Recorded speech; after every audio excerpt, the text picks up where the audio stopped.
श्री शिवाय नमस्तुभ्यं. तर आज आपण पशुपती व्रताबद्दल माहिती मिळवून घेणार आहोत. तर पशुपती व्रत का करायचे, किती करायचे, कसे करायचे, याचे काय काय नियम आहेत, याची आज आपण माहिती बघून घेणार आहोत. तर पशुपती व्रताची माहिती बघण्या अगोदर तुम्हाला एक विनंती आहे की तुम्ही चॅनलला जरूर सबस्क्राईब करा. पशुपती व्रत तर सर्वात अगोदर आपण बघून घेऊया की पशुपती व्रत आपण का करायचे असते. पशुपती व्रत केल्याने आपल्याला आपल्या आयुष्यात जे दुःख, दारिद्र्य, कष्ट, कितीही कुठलीही कठीण परिस्थिती असू द्या, ती या व्रतामुळे नक्कीच आपण हँडल करू शकतो. म्हणजे त्या परिस्थितीतून आपण बाहेर पडू शकतो. तर पशुपती व्रत हे आपण आपल्याला शक्य असेल तर नक्कीच करायचे आहे. याचे नियम वगैरे काही एवढे जास्त नाहीये, पण जे काही नियम आहेत थोडेफार ते आपल्याला नक्की फॉलो करायचे आहेत. पशुपती व्रत आपण ज्यांनी केले असतील त्यांनी मला कमेंटमध्ये नक्की सांगा की तुम्ही जे व्रत केले आणि तुम्हाला तुमची इच्छा पूर्ण झाली की नाही, तुम्हाला काय फळ मिळाले याबद्दल नक्की कमेंट करा. कारण तुमची कमेंट ऐकून तुमची कमेंट कोणीही वाचेल आणि त्यांना देखील फायदा होईल. तर तुम्ही नक्की कमेंटमध्ये सांगा की तुमची कुठली इच्छा पूर्ण झाली किंवा पशुपती व्रत केल्याने तुम्हाला काय फळ मिळाले. तर परिस्थिती आपली कधी-कधी अशी येते की आपल्याला काहीच सुचत नाही, काहीच मार्ग दिसत नाही. तर अशा परिस्थितीत देखील तुम्ही पशुपतीनाथाचे व्रत करू शकतात.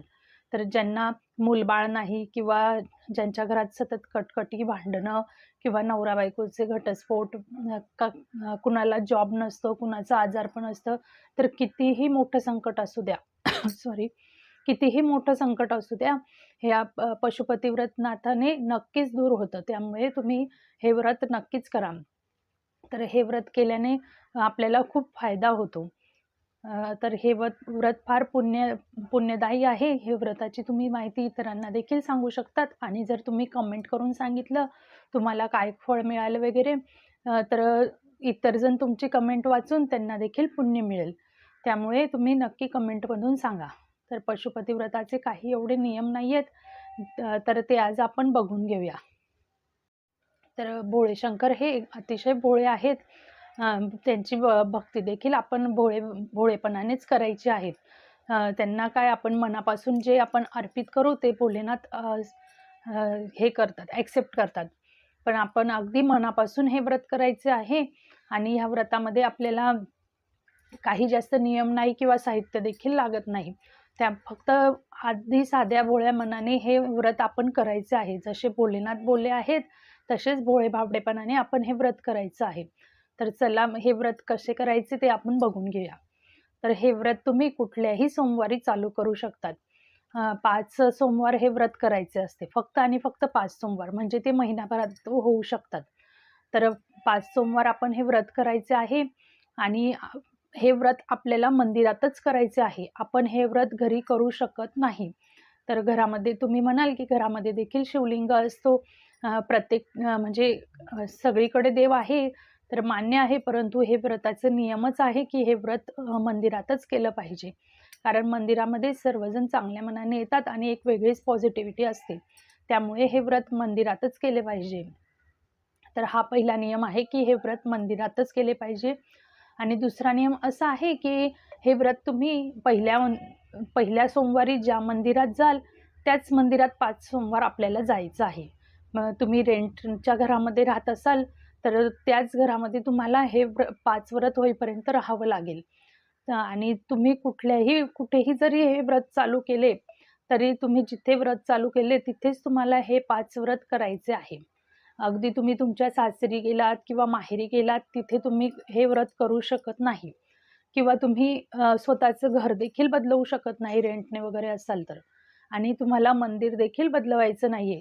पहिल्या सोमवारी ज्या मंदिरात गेले त्याच मंदिरात आपल्याला 5 सोमवार जायचं आहे. तर कुठल्याही सोमवारी तुम्ही हे व्रत चालू करू शकतात आणि ह्या व्रतामध्ये काही जास्त साहित्य देखील लागत नाही. ह्या व्रतात 2 वेळेस आपल्याला मंदिरात जावे लागते. तर सकाळी लवकरच मंदिरामध्ये जायचं आहे की तुम्ही म्हणजे काही खाण्यापिण्याच्या आधी, म्हणजे ह्या व्रतामध्ये तिखट-मीठाचा फराळ चालत नाही. तिखट-मीठ तुम्ही खाऊ शकत नाही. तर तुम्ही फक्त फळ, दूध वगैरे घेऊ शकतात.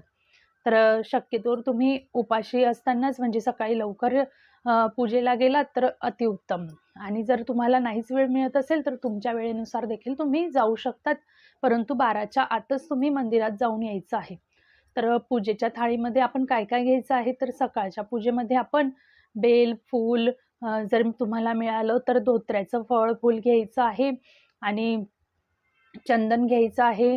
म्हणजे जी आपली नेहमीची पूजा असते तीच घ्यायची आहे. एक तुपाचा दिवा घ्यायचा आहे, अगरबत्ती, एक तांब्याभर पाणी, पंचामृत, दूध, असं साहित्य तुम्ही सकाळी घेऊन घ्यायचं आहे. सकाळच्या पूजेमध्येच तुम्ही जास्त साहित्य घेऊन घ्या, अक्षता वगैरे थोडं, की तीच थाळी तुम्हाला संध्याकाळी न्यायची आहे.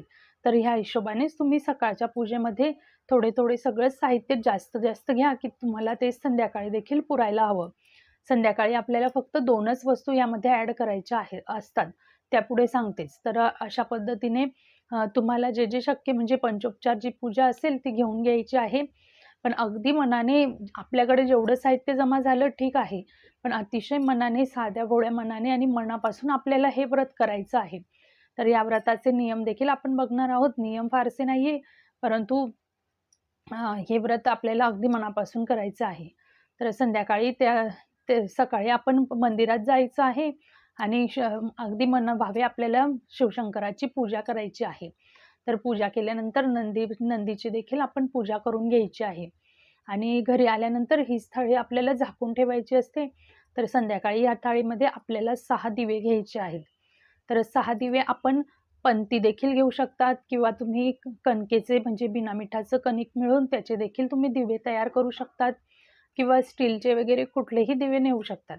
पण यामध्ये एक नियम असा आहे, की तुम्ही पहिल्या सोमवारी जे दिवे न्याल म्हणजे समजा तुम्ही आज कणकेचे दिवे नेले, तर तुम्हाला पुढचे 4 सोमवार देखील कणकेचेच दिवे न्यायचे आहे. तुम्ही जर पहिल्या सोमवारी पंती नेली, तर पुढच्या 4 सोमवारी देखील तुम्हाला पंतीच न्यायची आहे. तर असा हा नियम आहे. तर आपल्याला संध्याकाळी या थाळीमध्ये 6 दिवे ॲड करायचे आहेत. तर शुद्ध तुपाच्या गोल वाती आपल्याला ह्या दिव्यांमध्ये ठेवून घ्यायच्या आहेत. आणि एखादा गोडाचा प्रसाद आपल्याला घेऊन जायचा आहे. गोडचा प्रसाद हा आपण घरीच बनवायचा आहे. तुम्ही शिरा बनवू शकतात किंवा बासुंदी बनवू शकतात. कुठलाही गोड पदार्थ तुम्ही बनवू शकतात. परंतु अट अशी आहे, नियम असा आहे, की हा पदार्थ घरीच बनला पाहिजे. आणि जो आपण नैवेद्य बनवतो तो त्यामध्ये कढईमध्ये एवढाच बनवायचा आहे, की आपण जेवढा मंदिरात न्यायचा आहे. जास्त प्रसाद आपल्याला बनवायचा नाहीये. म्हणजे आपण असं नाही म्हणू शकत, की शिरा जास्त बनवून ठेवू आणि अर्धा नेऊ, अर्धा घरीच ठेवू, असं आपल्याला अजिबात करायचं नाहीये. आपल्याला जेवढा प्रसाद न्यायचा आहे, तेवढाच आपण कढईमध्ये बनवायचा आहे. कढईमध्ये प्रसाद आपल्याला उरवून ठेवायचा नाहीये. तर सर्व प्रसाद आपल्याला आपल्यासोबत म्हणजे पूजेच्या थाळीमध्ये घ्यायचा आहे. आणि 2 द्रोण घ्यायचे आहेत किंवा कागद घेऊ शकतात, की आपल्याला मंदिरात त्याचे 3 हिस्से करायचे असतात म्हणून.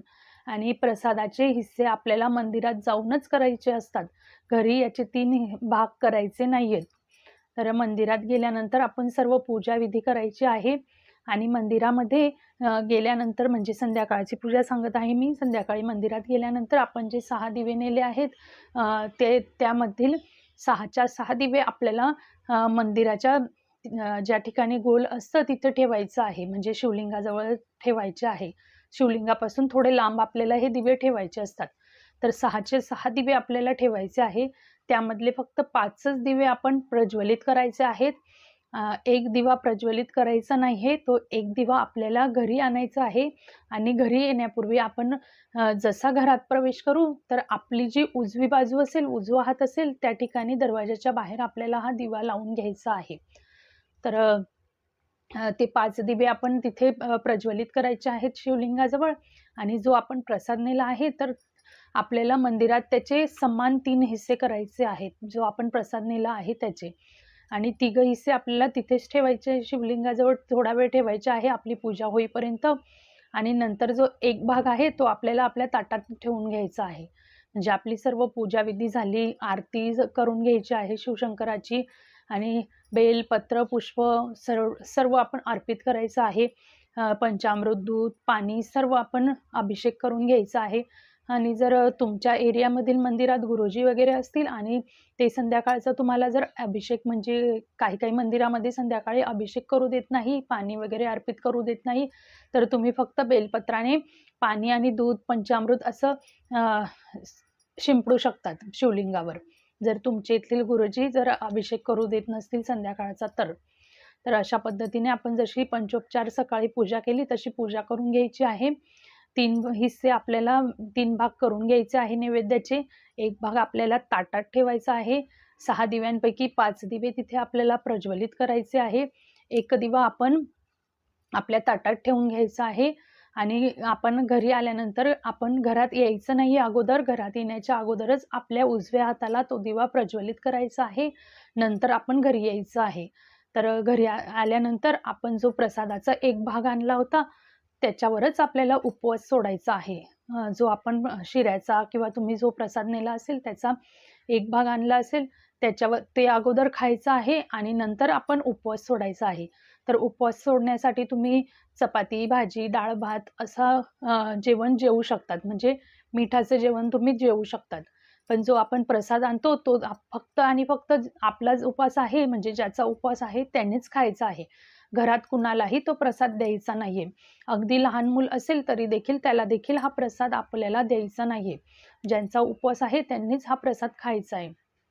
आणि उपवास सोडण्या अगोदर प्रसाद खायचा आणि नंतर आपण भाजी चपाती वगैरे काय जे तुम्हाला खायचं असेल शाकाहारी पदार्थ ते खाऊ शकतात. तर असा हा नियम आहे. पशुपती व्रताचे असे नियम आहेत जे अगदी सोपे आहेत. काही फारसे नियम नाही आहेत. म्हणजे फार कठीण नियम नाहीये, पण जे नियम आहेत ते आपल्याला पाळायचे आहेत. की आपण एकाच मंदिरात ही पूजा करायची आहे. तुम्ही रेंटच्या घरात राहत असाल वगैरे तर घर देखील आपल्याला बदलवायचे नाहीये आपले 5 सोमवार होईपर्यंत. आणि प्रसादाचा आपल्याला जो आपण एक हिस्सा आणतो, एक भाग आणतो तो फक्त आपल्यालाच खायचा आहे. आणि 6 घेऊन जायचे आहेत. मंदिरात फक्त 5 दिवे प्रज्वलित करायचे आहे. नंतर एक दिवा आपण आपल्या ताटात ठेवून घरी आणायचा आहे आणि आपल्या उजव्या हाताला तो प्रज्वलित करायचा आहे. हे नियम आहेत. आणि नंतर 5व्या सोमवारी हे 5च सोमवार करायचे असतात. तर 5व्या सोमवारी याचे उद्यापन असते. तर उद्यापन देखील काही फारसे मोठे करायचे नाहीये किंवा काही कठीण नाहीये. तर उद्यापनामध्ये आपल्याला शेवटच्या सोमवारी 108 तांदूळाचे दाणे किंवा मुगाचे दाणे किंवा बेल किंवा फुलं तुम्हाला जे मिळेल ते घ्यायचं आहे. 108 घ्यायचे आहे. घरीच हे आपण मोजून घ्यायचे आहेत. आणि एक नारळ घ्यायचा आहे. त्याला कलावा लपेटून घ्यायचा आहे. जो लाल धागा असतो तो आणि 11 रुपये दक्षिणा घ्यायची आहे. बस एवढंच साहित्य आपल्याला उद्यापनासाठी घेऊन जायचं असतं. आणि उद्यापनाच्या दिवशी संध्याकाळी आपल्याला हे साहित्य घेऊन जायचं असतं. म्हणजे जी आपण संध्याकाळची पूजा करतो ते संध्याकाळच्या पूजेमध्ये आपण हे साहित्य न्यायचं असतं. तर मंदिरात गेल्यानंतर आपण आपली जशी नेहमीप्रमाणे पूजा करतो तशी पूजा करून घ्यायची आहे. आणि ते नारळ आणि 11 रुपये आपल्याला मंदिरात ठेवून यायचे आहे. लक्षात घ्या, नारळ आपल्याला फोडायचे नाहीये किंवा नारळ आपल्याला एकदम शिवलिंगावर देखील ठेवायचे नाहीये. तर शिवलिंगाच्या खालीच आपल्याला नारळ ठेवायचा आहे, दक्षिणा ठेवायची आहे. आणि जे आपण 108 वस्तू नेले आहे म्हणजे बेल, फूल काय जे तुम्ही नेलं असेल तांदूळ वगैरे ते एक करून आपल्याला शिवलिंगावर वाहायचं आहे. तर तुम्ही श्री शिवाय नमस्तुभ्यं मंत्राचा जाप करत वाहू शकतात किंवा नमः शिवाय म्हणत वाहू शकतात. तर तुम्ही कुठल्याही मंत्राचा जाप करत एक शिवलिंगावर फूल किंवा बेल तुम्ही जे नेलं असेल ते समर्पित करायचं आहे. आणि एक गोष्ट आणखीन लक्षात घ्या की महिला ओम नमः शिवाय बोलायचं नाहीये. महिलांनी आधी नमः शिवाय मग ओम बोलायचं आहे. तर पुरुषांनी ओम नमः शिवाय बोललं तर चालेल, पण महिलांनी नमः शिवाय ओम असं बोलून असा मंत्रजाप करायचा आहे. तर अशा पद्धतीने आपण उद्यापन करून घ्यायचं आहे. आणि आपण जे दिवे लावतो त्यामध्ये आपल्याला शुद्ध तुपाचाच वापर करायचा आहे आणि गोल जी वात असते तिचाच आपण वापर करायचा आहे. तर अशा पद्धतीने हे पशुपतीनाथ व्रत आहे जे अतिशय सोपे आहे, पण थोडे नियम आहेत ते आपल्याला पाळावेच लागतील. आणि या 5 व्रत आपले होईपर्यंत आपल्याला मांसाहार करायचा नाहीये. हां, तुमच्या घरामध्ये कोणी मांसाहार करणारे असतील तर त्यांना करू द्या. पण तुम्ही नका करू मांसाहार. कारण आपल्यामुळे घरात आपलं व्रत असल्यावर आपल्याला घरात दुसऱ्यांना डिस्टर्ब करायचे नाहीये. आपल्या व्रताचे नियम आपणच पाळायचे आहेत. तर तुम्ही मांसाहार करू नका आणि कुणाशीही वाईट वागू नका, वाईट बोलू नका. तर असे हे पशुपतीनाथाचे नाथ व्रताचे नियम आहेत आणि अशा पद्धतीने आपण पशुपतीनाथ व्रत करू शकतो. तर तुम्हाला ही माहिती कशी वाटली ते मला नक्कीच कळवा आणि तुम्हाला जर अजून काही शंका असतील तर त्या देखील मला कमेंट्समध्ये सांगा. मी नक्की रिप्लाय देईल आणि तुम्हाला या व्रताचा काय अनुभव आला हा देखील शेअर करा. तुमचा अनुभव वाचून इतरांना देखील फायदा होईल आणि ते पुण्य तुम्हालाच मिळेल. जर व्हिडिओ आवडला तर चॅनलला जरूर सबस्क्राईब करा. धन्यवाद. श्री शिवाय नमस्तुभ्यं.